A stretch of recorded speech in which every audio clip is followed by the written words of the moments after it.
নমস্কার বন্ধুরা, welcome to Krishna রান্নাঘর। আজ আমি দই পনির বানাচ্ছি। পনিরগুলোকে চৌকো করে কেটে আমি লবণ মাখিয়ে বেশ কিছুক্ষণ রেখে দিচ্ছি। এদিকে আমি একটা বোলের মধ্যে 2 চামচ টক দই নিলাম, 2 বড় সাইজে পেঁয়াজের পেস্ট দিলাম, 1 চামচ কাঁচা লঙ্কা বাটা, 1 চামচ আদা বাটা, 1 চামচ লঙ্কার গুঁড়ো, 1.5 চামচ চিনি দিলাম।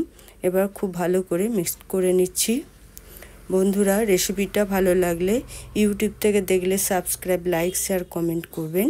ফেসবুক থেকে দেখলে আমার পেজটা ফলো করে লাইক, শেয়ার, কমেন্ট করবেন। এখন দেখুন এটাকে মেশানো হয়ে গেছে। আমি একটা বাটির মধ্যে নিলাম দারচিনি, 2 লবঙ্গ, 2 এলাচ। এটাকে থেতো করে নিচ্ছি। এদিকে কড়াইয়ে আমি সাদা তেল বসিয়েছি, ওর মধ্যে 1 চামচ ঘি নিয়ে নিচ্ছি।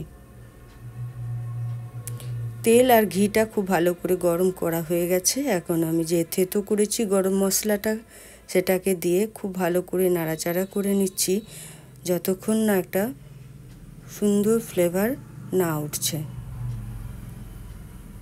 এরপর যে পেঁয়াজের পেস্টটা আমি করে রেখেছি সেটা দিলাম। এবার খুব ভালো করে নাড়াচাড়া করতে হবে যতক্ষণ না মশলা থেকে তেল ছেড়ে আসছে।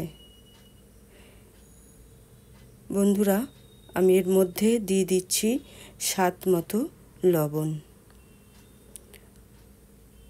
আর দেবো সামান্য হলুদের গুঁড়ো।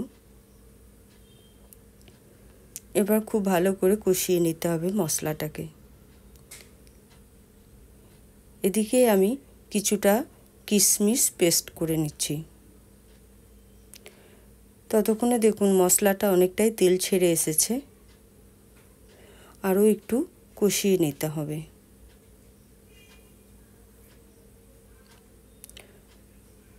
বন্ধুরা দেখুন অনেকটাই এবার তেল ছেড়ে গেছে। এর মধ্যে আমি গরম জল অ্যাড করব, পরিমাণ মতো জল দিতে হবে। একটু নাড়াচাড়া করে আমি যে পনিরগুলো রেখেছি, একটু লবণ মাখিয়ে রেখেছিলাম, সেই পনিরগুলো দিয়ে দিলাম। আর এখানে দিলাম কিশমিশ বাটা।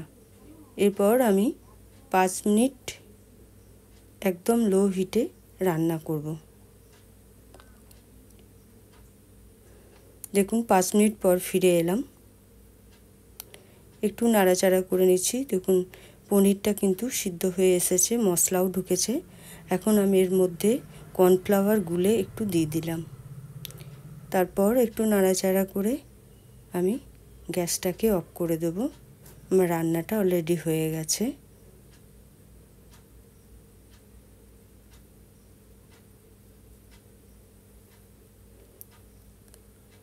বন্ধুরা, এখন আমি ঢেলে সার্ভ করে দিচ্ছি। নমস্কার, ভালো থাকবেন, আবারও দেখা।